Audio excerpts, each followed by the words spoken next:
The Power of Concentration by Theron Q.Dumont. Lesson 13. You can concentrate, but will you? All have the ability to concentrate, but will you? You can, but whether you will or not depends on you. It is one thing to be able to do something, and another thing to do it. There is far more ability not used than is used. Why do not more men of ability make something of themselves? There are comparatively few successful men, but many ambitious ones. Why do not more get along? Cases may differ, but the fault is usually their own. They have had chances, perhaps better ones than some others, that have made good. What would you like to do that you are not doing? If you think you should be getting on better, why don't you? Study yourself carefully. Learn your shortcomings. Sometimes only a mere trifle keeps one from branching out and becoming a success. Discover why you have not been making good, the cause of your failure. Have you been expecting someone to lead you, or to make a way for you? If you have, concentrate on a new line of thought. There are two things absolutely necessary for success: energy and the will to succeed. Nothing can take the place of either of these. Most of us will not have an easy path to follow, so don't expect to find one. The hard knocks develop our courage and moral stamina. The persons that live in an indolent and slipshod way never have any. They have never faced conditions and therefore don't know how. The world is no better for their living. We must make favorable conditions and not expect them to shape themselves. It is not the man that says, "It can't be done," but the man that goes ahead in spite of adverse advice and shows that it can be done, that gets there today. "The Lord helps those that help themselves" is a true saying. We climb the road to success by overcoming obstacles. Stumbling blocks are but stepping stones for the man that says, "I can and I will."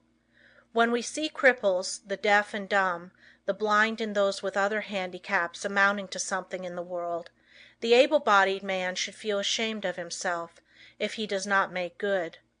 There is nothing that can resist the force of perseverance.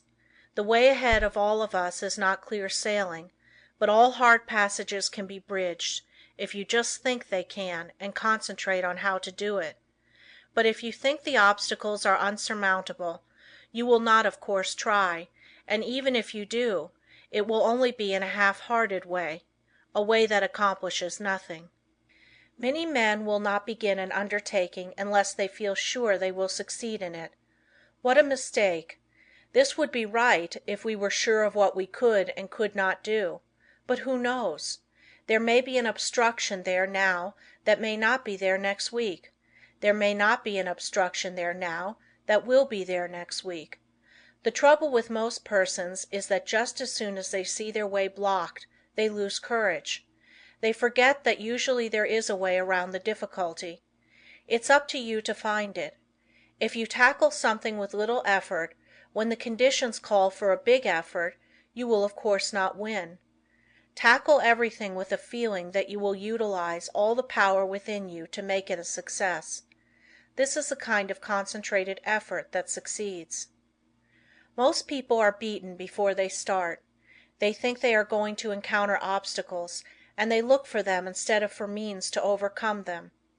The result is that they increase their obstacles instead of diminishing them. Have you ever undertaken something that you thought would be hard, but afterwards found it to be easy? That is the way a great many times. The things that look difficult in advance turn out to be easy of conquest when once encountered. So start out on your journey with the idea that the road is going to be clear for you, and that if it is not, you will clear the way. All men that have amounted to something have cleared their way, and they did not have the assistance that you will have today. The one great keynote of success is to do whatever you have decided on. Don't be turned from your path, but resolve that you are going to accomplish what you set out to do. Don't be frightened at a few rebuffs, for they cannot stop the man that is determined, the man that knows in his heart that success is only brought by tremendous resolution, by concentrated and whole hearted effort. "He who has a firm will," says Goethe, "molds the world to himself." "People do not lack strength," says Victor Hugo, "they lack will." It is not so much skill that wins victories as it is activity and great determination. There is no such thing as failure for the man that does his best. No matter what you may be working at the present time, don't let this make you lose courage. The tides are continually changing, and tomorrow or some other day they will turn to your advantage if you are a willing and are an ambitious worker. There is nothing that develops you and increases your courage like work. If it were not for work, how monotonous life would at last become. So I say to the man that wants to advance, don't look upon your present position as your permanent one. Keep your eyes open, and add those qualities to your makeup that will assist you when your opportunity comes. Be ever alert and on the watch for opportunities. Remember, we attract what we set our minds on. If we look for opportunities, we will find them. If you are the man you should be, someone is looking for you to fill a responsible position. So when he finds you, don't let your attention wander. Give it all to him. Show that you can concentrate your powers, that you have the makeup of a real man. Show no signs of fear, uncertainty or doubt. The man that is sure of himself is bound to get to the front. No circumstances can prevent him. Lesson 14. The Art of Concentrating by Means of Practical Exercises. Select some thought and see how long you can hold your mind on it. It is well to have a clock at first and keep track of the time. If you decide to think about health, you can get a great deal of good from your thinking besides developing concentration.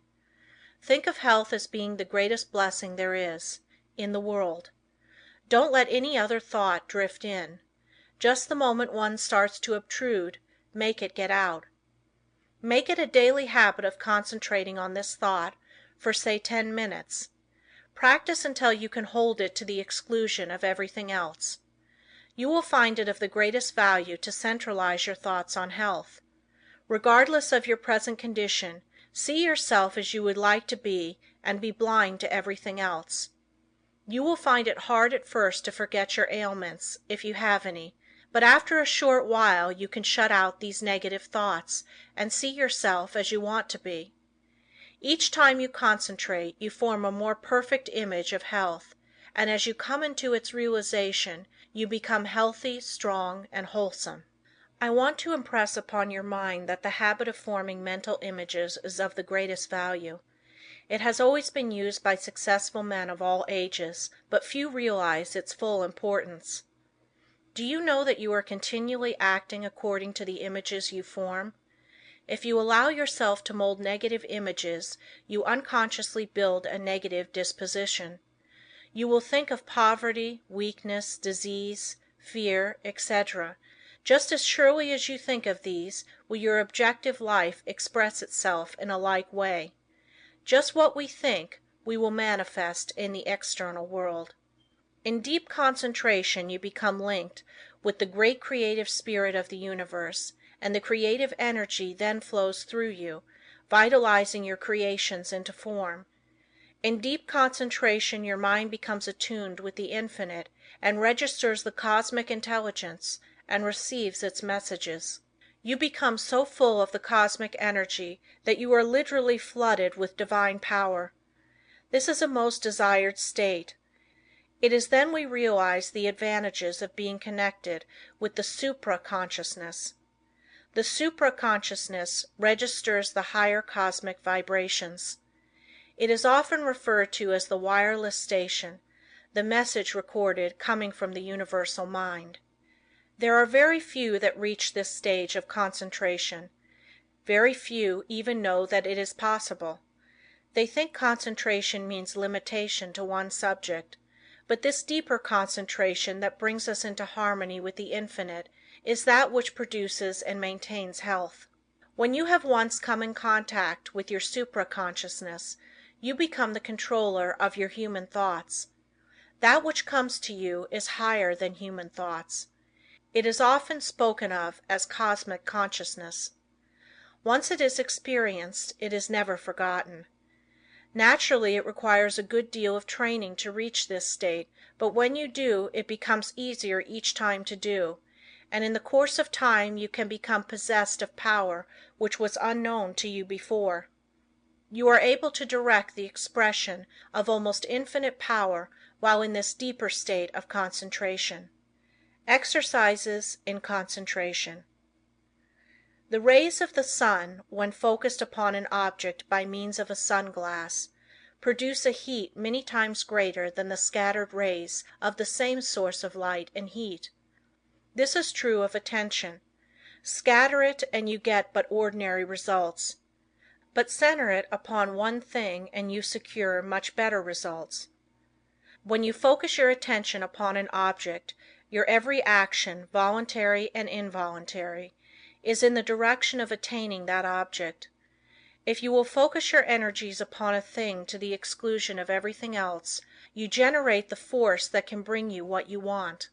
When you focus your thought, you increase its strength. The exercises that follow are tedious and monotonous, but useful. If you will persist in them you will find they are very valuable, as they increase your powers of concentration.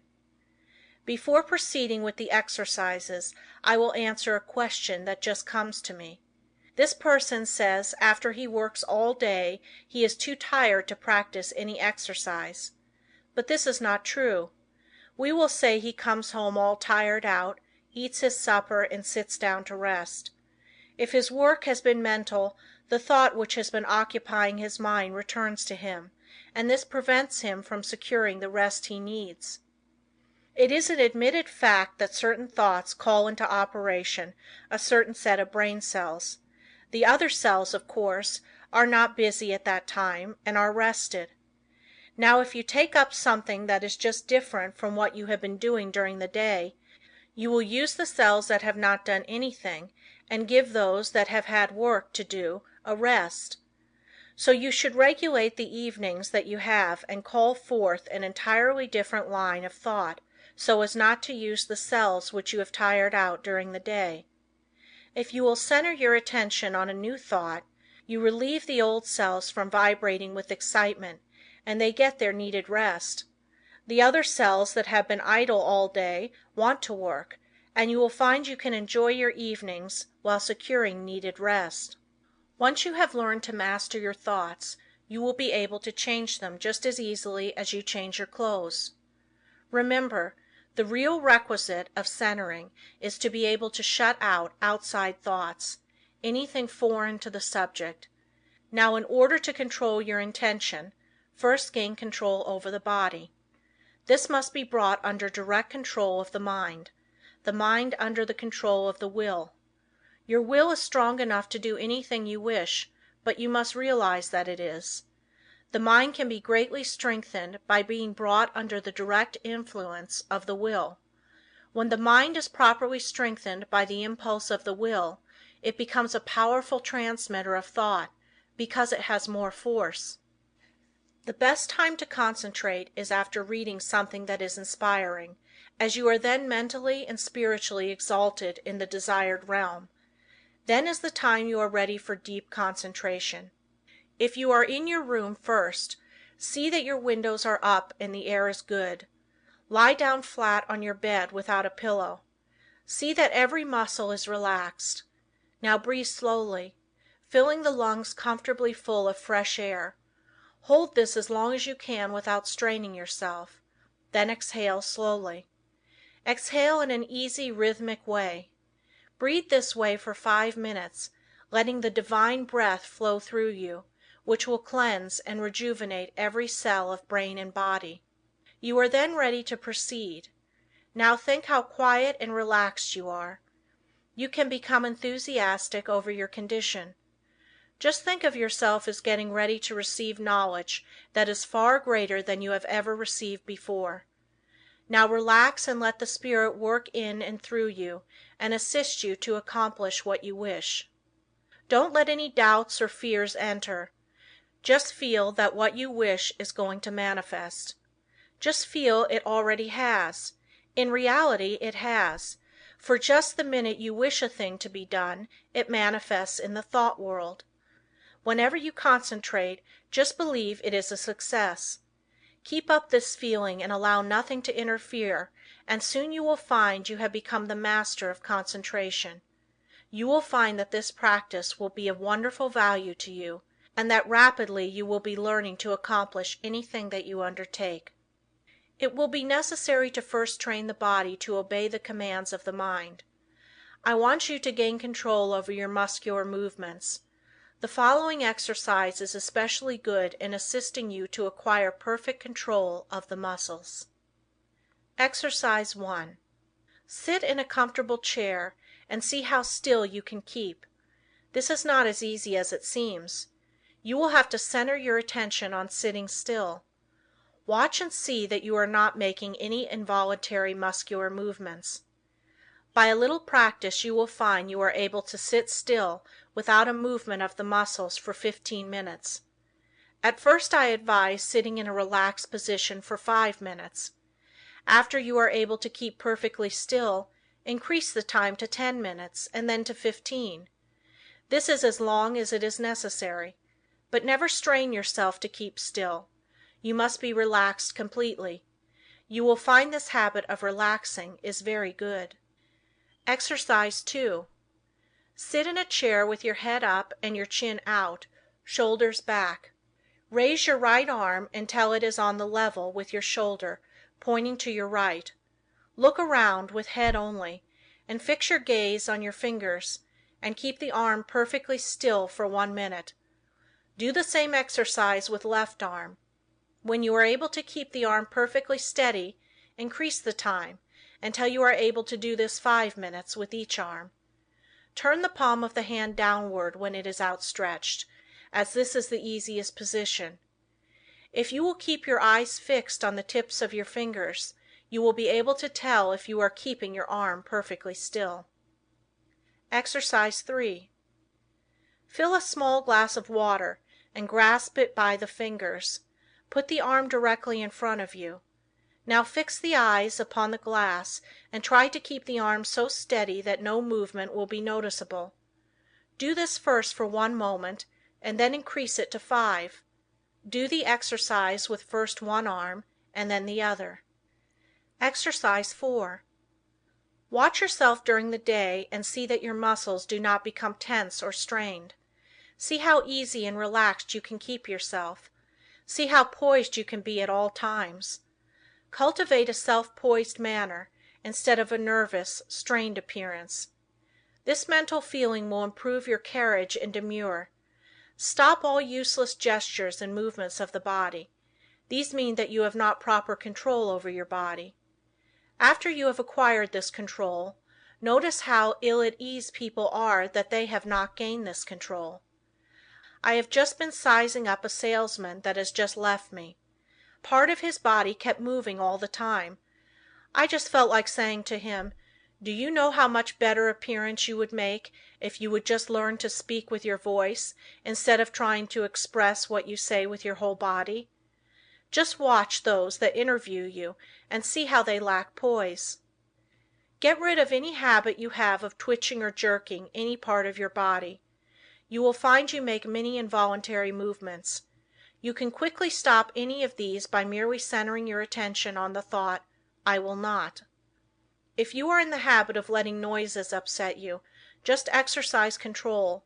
When the door slams, or something falls, etc., just think of these as exercises in self-control. You will find many exercises like this in your daily routine. The purpose of the above exercises is to gain control over the involuntary muscular movement, making your actions entirely voluntary. The following exercises are arranged to bring your voluntary muscles under the control of the will, so that your mental forces may control your muscular movements. Exercise 5. Move your chair up to a table, placing your hands upon it, clenching the fists, keeping the back of the hand on the table, and the thumb doubled over the fingers. Now fix your gaze upon the fist for a while, then gradually extend the thumb, keeping your whole attention fixed upon the act, just as if it was a matter of great importance. Then gradually extend your first finger, then your second, and so on until you open the rest. Then reverse the process, closing first the last one opened and then the rest, and finally you will have the fist again in the original position with the thumb closed over the finger. Do this exercise with the left hand. Keep up this exercise first with one hand and then the other until you have done it 5 times with each hand. In a few days you can increase it to 10 times. The chances are that the above exercises will at first make you tired, but it is important for you to practice these monotonous exercises so you can train your attention. It also gives you control over your muscular movement. The attention, of course, must be kept closely on each movement of the hand. If it is not, you will of course lose the value of the exercise. Exercise 6. Put the right hand on knee, both fingers and thumb closed, except the first finger, which points out in front of you. Then move the finger slowly from side to side, keeping the attention fixed upon the end of the finger. You can make up a variety of exercises like these. It is good training to plan out different ones. The main point you should keep in mind is that the exercise should be simple and that the attention should be firmly fixed upon the moving part of the body. You will find your attention will not want to be controlled and will try to drift to something more interesting. This is just where these exercises are of value, and you must control your attention and see it is held in the right place and does not wander away. You may think these exercises very simple and of no value, but I promise you in a short time you will notice that you have a much better control over your muscular movements, carriage and demeanor, and that you will find that you have greatly improved your power of attention and can center your thoughts on what you do, which of course will be very valuable. No matter what you may be doing, imagine that it is your chief object in life. Imagine that you are not interested in anything else in the world but what you are doing. Do not let your attention get away from the work you are at. Your attention will no doubt be rebellious, but control it and do not let it control you. When once you conquer the rebellious attention, you have achieved a greater victory than you can realize at the time. Many times afterwards you will be thankful you have learned to concentrate your closest attention upon the object at hand. Let no day go by without practicing concentrating on some familiar object that is uninteresting. Never choose an interesting object, as it requires less attention. The less interesting it is, the better the exercise will it be. After a little practice you will find you can center your attention on uninteresting subjects at will. The person that can concentrate can gain full control over his body and mind and be the master of his inclinations, not their slave. When you can control yourself, you can control others. You can develop a will that will make you a giant compared with the man that lacks willpower. Try out your willpower in different ways until you have it under such control that as soon as you decide to do a thing, you go ahead and do it. Never be satisfied with the "I did fairly well" spirit, but put forward your best efforts. Be satisfied with nothing else. When you have gained this, you are the man you were intended to be. Exercise 7. Concentration increases the sense of smell. When you take a walk, or drive in the country, or pass a flower garden, concentrate on the odor of flowers and plants. See how many different kinds you can detect. Then choose one particular kind and try to sense only this. You will find that this strongly intensifies the sense of smell. The differentiation requires, however, a particularly attentive attitude. When sense of smell is being developed, you should not only shut out from the mind every thought but that of odor, but you should also shut out cognizance of every odor save that upon which your mind, for the time, is concentrated. You can find plenty of opportunity for exercises for developing the sense of smell. When you are out in the air, be on the alert for the different odors. You will find the air laden with all kinds, but let your concentration upon the one selected be such that a scent of its fragrance, in after years, will vividly recall the circumstances of this exercise.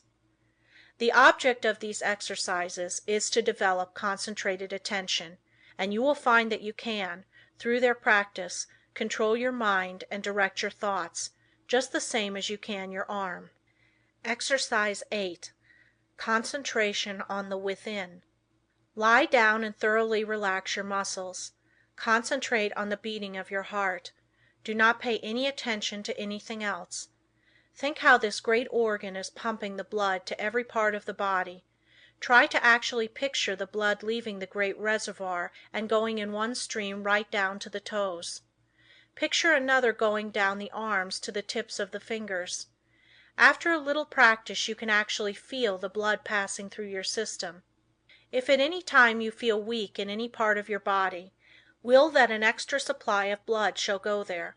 For instance, if your eyes feel tired, picture the blood coming from the heart, passing up through the head and out to the eyes.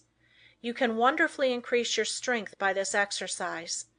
Men have been able to gain such control over their heart that they have actually stopped it from beating for 5 minutes. This, however, is not without danger, and it is not to be practiced by the novice. I have found the following a very helpful exercise to take just before going to bed and on rising in the morning. Say to yourself, "Every cell in my body thrills with life. Every part of my body is strong and healthy. I have known a number of people to greatly improve their health in this way." You become what you picture yourself to be. If your mind thinks of sickness in connection with self, you will be sick.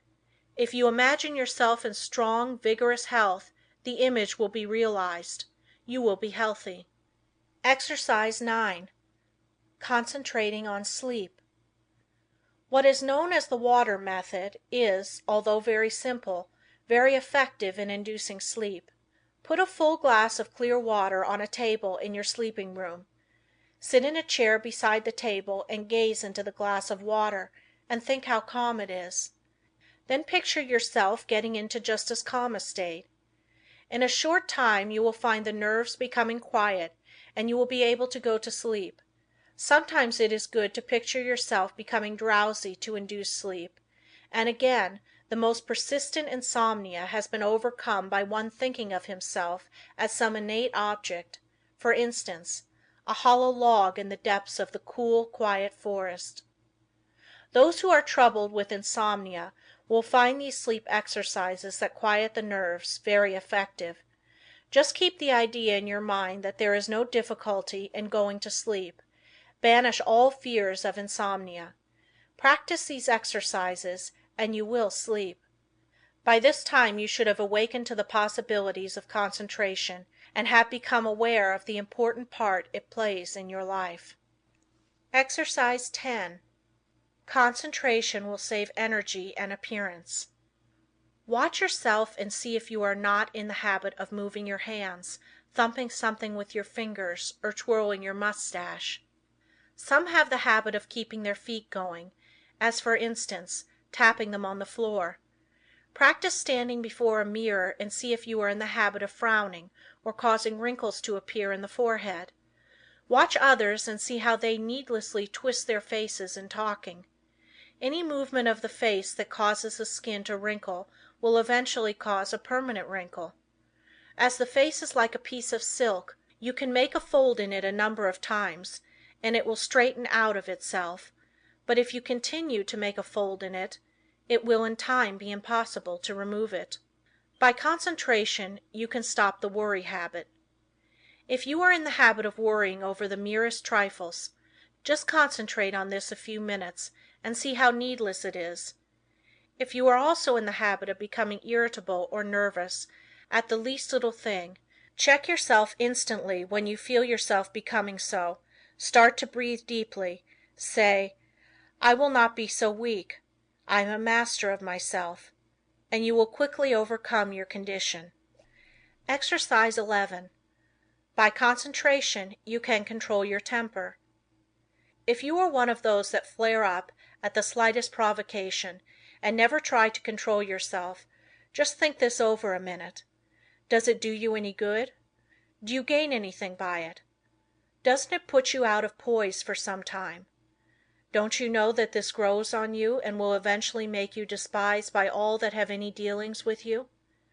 Everyone makes mistakes, and instead of becoming angry at their perpetrators, just say to them, "Be more careful next time." This thought will be impressed on them, and they will be more careful.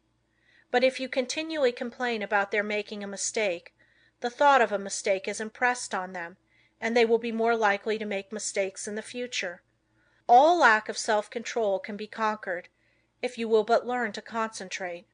Many of you that read this may think you are not guilty of either of these faults, but if you will carefully watch yourself you will probably find that you are, and if this is so, you will be greatly helped by repeating this affirmation each morning.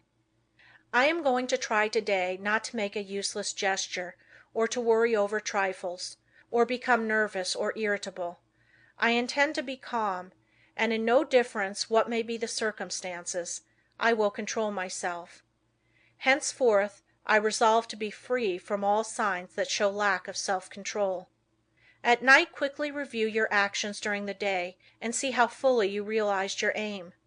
At first you will, of course, have to plead guilty of violation a few times, but keep on, and you will soon find that you can live up to your ideal.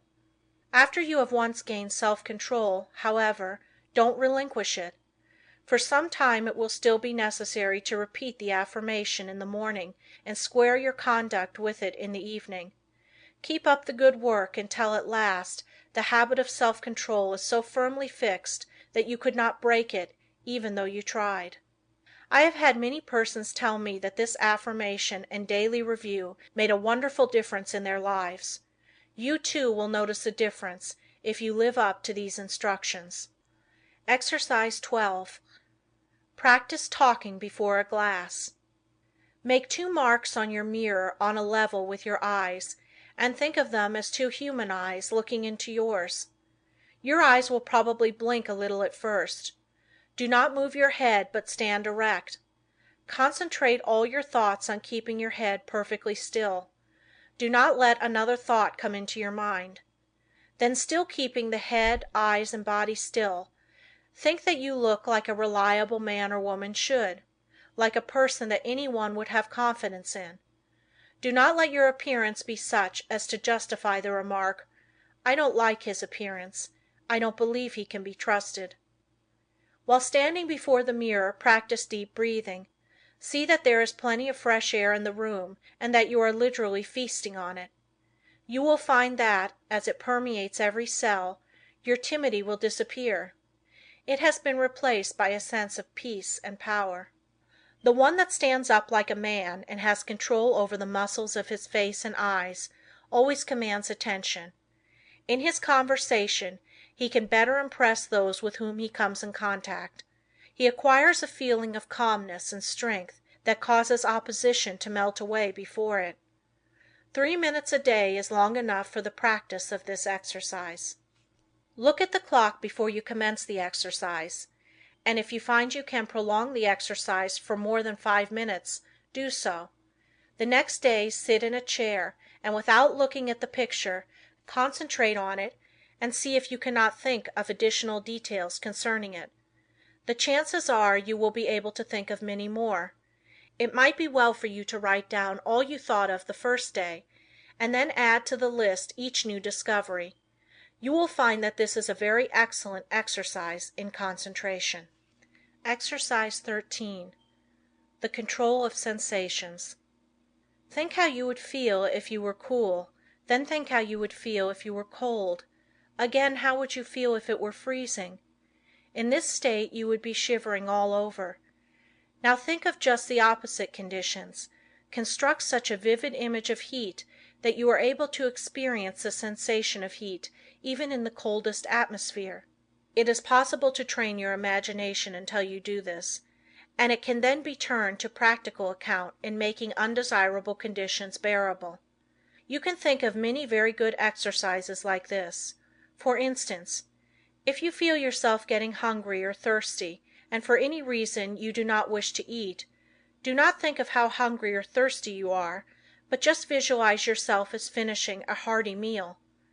Again, when you experience pain, do not increase it by thinking about it, but do something to divert your attention, and the pain will seem to decrease. If you will start practicing along this line systematically, you will soon gain a wonderful control over the things that affect your physical comfort. Exercise 14. The Eastern Way of Concentrating. Sit in a chair with a high back in upright position. Press one finger against the right nostril. Now take a long, deep breath, drawing the breath in gently as you count 10. Then expel the breath through the right nostril as you count 10. Repeat this exercise with the opposite nostril. This exercise should be done at least 20 times at each sitting. Exercise 15. Controlling Desires. Desire, which is one of the hardest forces to control, will furnish you with excellent exercises in concentration. It seems natural to want to tell others what you know, but by learning to control these desires you can wonderfully strengthen your powers of concentration. Remember, you have all that you can do to attend to your own business.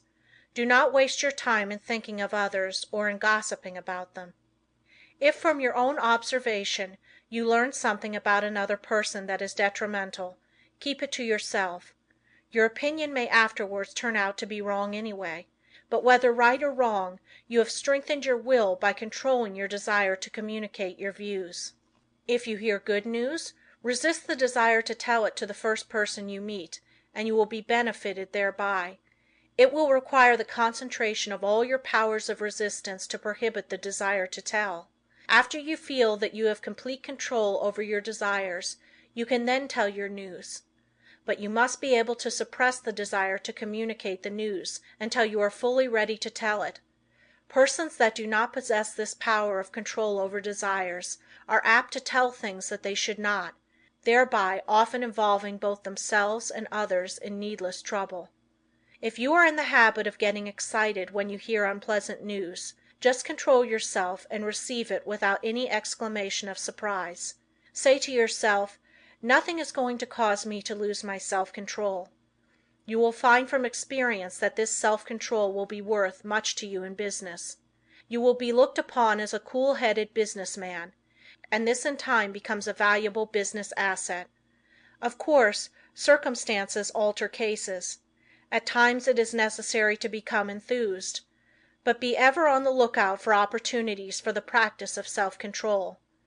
He that ruleth his spirit is greater than he that ruleth a city. Exercise 16. When you read. No one can think without first concentrating his thoughts on the subject in hand. Every man and woman should train himself to think clearly. An excellent exercise is to read some short story and then write just an abridged statement. Read an article in a newspaper and see how in a few words you can express it. Reading an article to get only the essentials requires the closest concentration. If you are unable to write out what you read, you will know you are weak in concentration. Instead of writing it out, you can express it orally if you wish. Go to your room and deliver it as if you were talking to someone. You will find exercises like this of the greatest value in developing concentration and learning to think. After you have practiced a number of these simple exercises, read a book for 20 minutes and then write down what you have read. The chances are that first you will not remember very many details, but with a little practice you will be able to write a very good account of what you have read. The closer the concentration, the more accurate the account will be. It is a good idea when time is limited to read only a short sentence and then try to write it down word for word. When you are able to do this, read 2 or more sentences and treat similarly. The practice will produce very good results if you keep it up until the habit is fixed.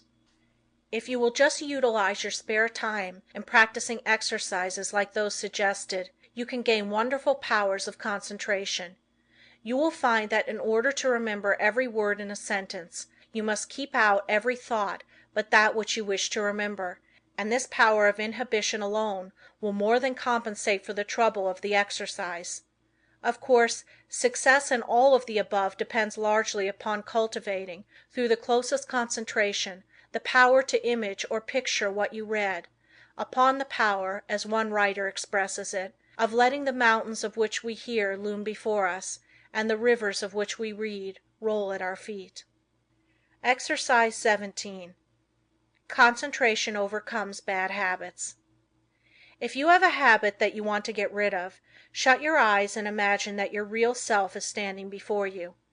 Now try the power of affirmation. Say to yourself, "You are not a weakling. You can stop this habit if you want to. This habit is bad and you want to break it." Just imagine that you are someone else giving this advice. This is a very valuable practice. You, in time, see yourself as others see you. The habit loses its power over you and you are free. If you will just form the mental image of controlling yourself as another person might, you will take a delight in breaking bad habits. I have known a number of men to break themselves of drinking in this way. Exercise 18. Watch concentration. Sit in a chair and place a clock with the second hand on the table. Follow the second hand with your eyes as it goes around. Keep this up for 5 minutes, thinking of nothing else but the second hand. This is a very good exercise when you only have a few minutes to spare, if you are able to keep every other thought in the stream of consciousness subordinate to it. As there is little that is particularly interesting about the second hand, it is hard to do this, but in the extra effort of will power required to make it successful lies its value. Always try to keep as still as possible during these exercises. In this way you gain control over nerves, and this quieting effect is very good for them. Exercise 19. Faith concentration.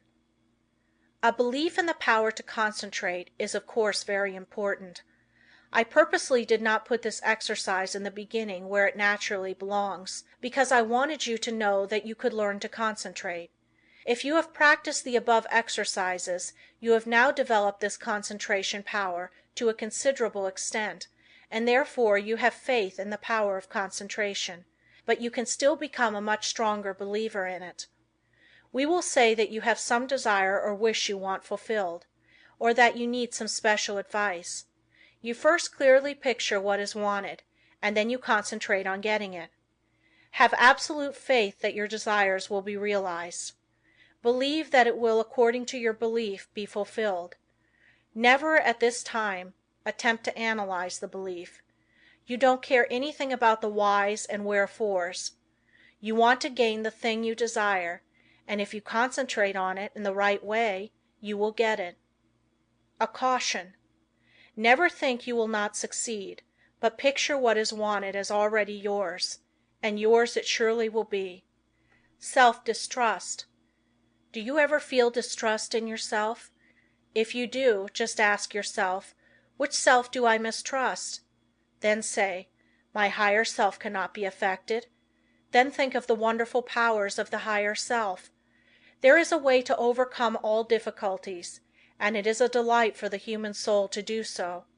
Instead of wasting precious thought force by dreading or fearing a disagreeable interview or event, instead devote the time in concentrated thought and how to make the best of the interview or event, and you will find that it will not be as unpleasant as you thought it would be. Most of our troubles are but imaginary, and it is the mental habit of so dreading them that really acts as a magnet in attracting those that really do come. Your evil circumstances are created or attracted by your own negative fears and wrong thoughts, and are a means of teaching you to triumph over all evils, by discovering that which is inherent within yourself. You will find it helpful in overcoming self-distrust to stop and think, why are you concentrating your forces? And by so doing, you become more closely attached to the higher self, which never distrusts. End of Lesson 14. The Power of Concentration by Theron Q.Dumont. Lessons 15 and 16. A man forgets because he does not concentrate his mind on his purpose, especially at the moment he conceives it. We remember only that which makes a deep impression, Hence we must first deepen our impressions by associating in our minds certain ideas that are related to them. We will say a wife gives her husband a letter to mail. He does not think about it, but automatically puts it in his pocket and forgets all about it. When the letter was given to him, had he said to himself, "I will mail this letter, the box is at the next corner, and when I pass it I must drop this letter," it would have enabled him to recall the letter the instant he reached the mailbox. The same rule holds good in regard to more important things. For example, if you are instructed to drop in and see Mr. Smith while out to luncheon today, you will not forget it. If at the same moment the instruction is given, you say to yourself something similar to the following: "When I get to the corner of Blank Street, on my way to luncheon, I shall turn to the right and call on Mr. Smith." In this way the impression is made, the connection established, and the sight of the associated object recalls the errand. The important thing to do is to deepen the impression at the very moment it enters your mind. This is made possible not only by concentrating the mind upon the idea itself, but by surrounding it with all possible association of ideas, so that each one will reinforce the others. The mind is governed by laws of association, such as the law that ideas which enter the mind at the same time emerge at the same time, one assisting in recalling the others. The reason why people cannot remember what they want to is that they have not concentrated their minds sufficiently on their purpose at the moment when it was formed. You can train yourself to remember in this way by the concentration of the attention on your purpose, in accordance with the laws of association. When once you form this habit, the attention is easily centered and the memory easily trained. Then your memory, instead of failing you at crucial moments, becomes a valuable asset in your everyday work. Exercise in memory concentration. Select some picture, put it on a table, and then look at it for 2 minutes. Concentrate your attention on this picture, observe every detail, then shut your eyes and see how much you can recall about it. Think of what the picture represents, whether it is a good subject, whether it looks natural. Think of objects in foreground, middle ground, background, of details of color and form. Now open your eyes and hold yourself rigidly to the correction of each and every mistake. Close your eyes again and notice how much more accurate your picture is.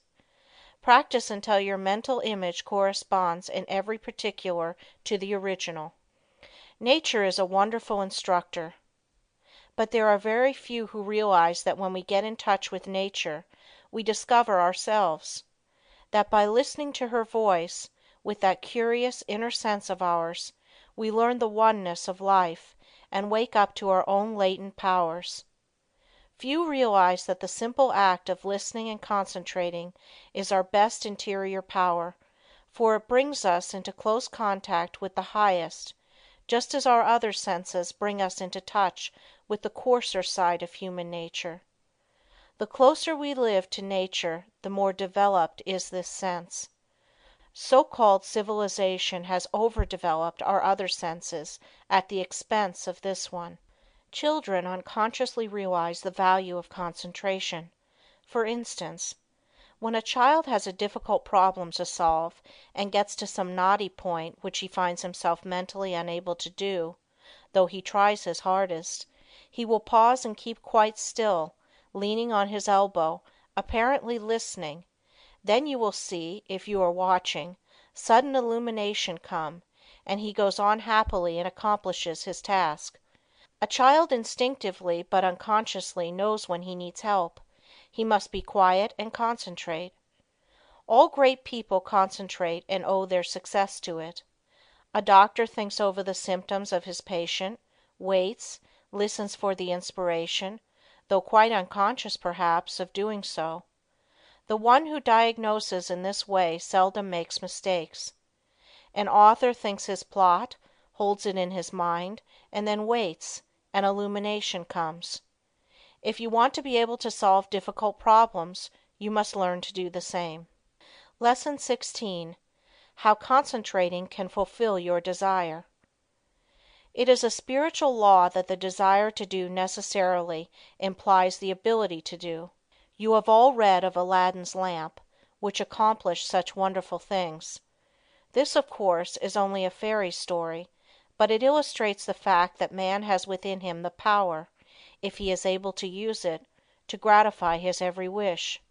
If you are unable to satisfy your deepest longings, it is time you learn how to use your God-given powers. You will soon be conscious that you have latent powers within capable, when once developed, of revealing to you priceless knowledge and unlimited possibilities of success. Man should have plenty of everything, and not merely substance to live on as so many have. All natural disease can be realized. It would be wrong for the Infinite to create wants that could not be supplied. Man's very soul is in his power to think, and it therefore is the essence of all created things. Every instinct of man leads to thought, and in every thought there is great possibility, because true thought development, when allied to those mysterious powers that perhaps transcend it, has been the cause of all the world's true progress. In the silence we become conscious of that something which transcends thought, and which uses thought as a medium for expression. Many have glimpses of that something, but few ever reach the state where the mind is steady enough to fathom these depths. Silent, concentrated thought is more potent than spoken words, for speech distracts from the focusing power of the mind by drawing more and more attention to the without. Man must learn more and more to depend on himself, to seek more for the Infinite within. It is from this source alone that he ever gains the power to solve his practical difficulties. No one should give up when there is always the resources of infinity. The cause of failure is that men search in the wrong direction for success, because they are not conscious of their real powers that when used are capable of guiding them. The Infinite within is foreign to those persons who go through life without developing their spiritual powers. But the Infinite helps only he who helps himself. There is no such thing as a special providence. Man will not receive help from the Infinite except to the extent that he believes and hopes and prays for help from this great source. Concentrate on what you want and get it. The weakling is controlled by conditions. The strong man controls his conditions. You can be either the conqueror or the conquered. By the law of concentration you can achieve your heart's desire. This law is so powerful that that which at first seems impossible becomes attainable. By this law, what you at first see as a dream becomes a reality. Remember that the first step in concentration is to form a mental image of what you wish to accomplish. This image becomes a thought seed that attracts thoughts of a similar nature. Around this thought, when it is once planted in the imagination or creative region of the mind, you group or build associated thoughts which continue to grow as long as your desire is keen enough to compel close concentration. Form the habit of thinking of something you wish to accomplish for 5 minutes each day. Shut every other thought out of consciousness. Be confident that you will succeed. Make up your mind that all obstacles that are in your way will be overcome and you can rise above any environment. You do this by utilizing the natural laws of the thought world, which are all powerful. A great aid in the development of concentration is to write out your thoughts on that which lies nearest your heart, and to continue, little by little, to add to it until you have as nearly as possible exhausted the subject. You will find that each day as you focus your forces on this thought at the center of the stream of consciousness, new plans, ideas, and methods will flash into your mind. There is a law of attraction that will help you accomplish your purpose. An advertiser, for instance, gets to thinking along a certain line. He has formed his own ideas, but he wants to know what others think. He starts out to seek ideas, and he soon finds plenty of books, plans, designs, etc. on the subject, although when he started he was not aware of their existence. The same thing is true in all lines. We can attract those things that will help us. Very often we seem to receive help in a miraculous way. It may be slow in coming, but once the silent, unseen forces are put into operation, they will bring results so long as we do our part. They are ever present and ready to aid those who care to use them.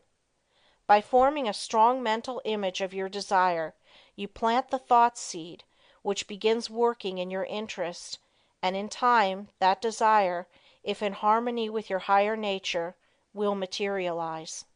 It may seem that it would be unnecessary to caution you to concentrate only upon achievement that will be good for you and work no harm to another, but there are many who forget others and their rights in their anxiety to achieve success. All good things are possible for you to have, but only as you bring out your forces into harmony with that law that requires that we mete out justice to fellow travelers as we journey along life's road. So first think over the thing wanted, and if it would be good for you to have, say, I want to do this. I am going to work to secure it. The way will be open for me. If you fully grasp the mental thought of success and hold it in the mind each day, you gradually make a pattern or mold which in time will materialize. But by all means keep free from doubt and fear, the destructive forces. Never allow these to become associated with your thoughts. At last you will create the desired conditions and receive help in many unlooked-for ways that will lift you out of the undesired environment. Life will then seem very different to you, for you will have found happiness through awakening within yourself the power to become the master of circumstances instead of their slave. To the beginner in this line of thought, some of the things stated in this book may sound strange, even absurd, but instead of condemning them, give them a trial. You will find they work out. The inventor has to work out his idea mentally before he produces it materially. The architect first sees the mental picture of the house he is to plan, and from this works out the one we see. Every object, every enterprise, must first be mentally created. I know a man that started in business with 13 cents and not a dollar's worth of credit. In 10 years he has built up a large and profitable business. He attributes his success to two things: belief that he would succeed, and hard work. There were times when it did not look like he could weather the storm. He was being pressed by his creditors who considered him bankrupt. They would have taken 50 cents on the dollar for his notes and considered themselves lucky. But by keeping up a bold front he got an extension of time when needed. When absolutely necessary for him to raise a certain sum at a certain time, he always did it. When he had heavy bills to meet, he would make up his mind that certain people that owed him would pay by a certain date, and they always did. Sometimes he would not receive their check until the last mail of the day of the extension, and I have known him to send out a check with the prospect of receiving a check from one of his customers the following day. He would have no reason other than his belief in the power of affecting the mind of another by concentration of thought for expecting that check, but rarely has he been disappointed. Just put forth the necessary concentrated effort and you will be wonderfully helped from sources unknown to you. Remember the mystical words of Jesus, the Master: "Whatsoever thing ye desire when ye pray, pray as if ye had already received, and ye shall have." Lesson 16.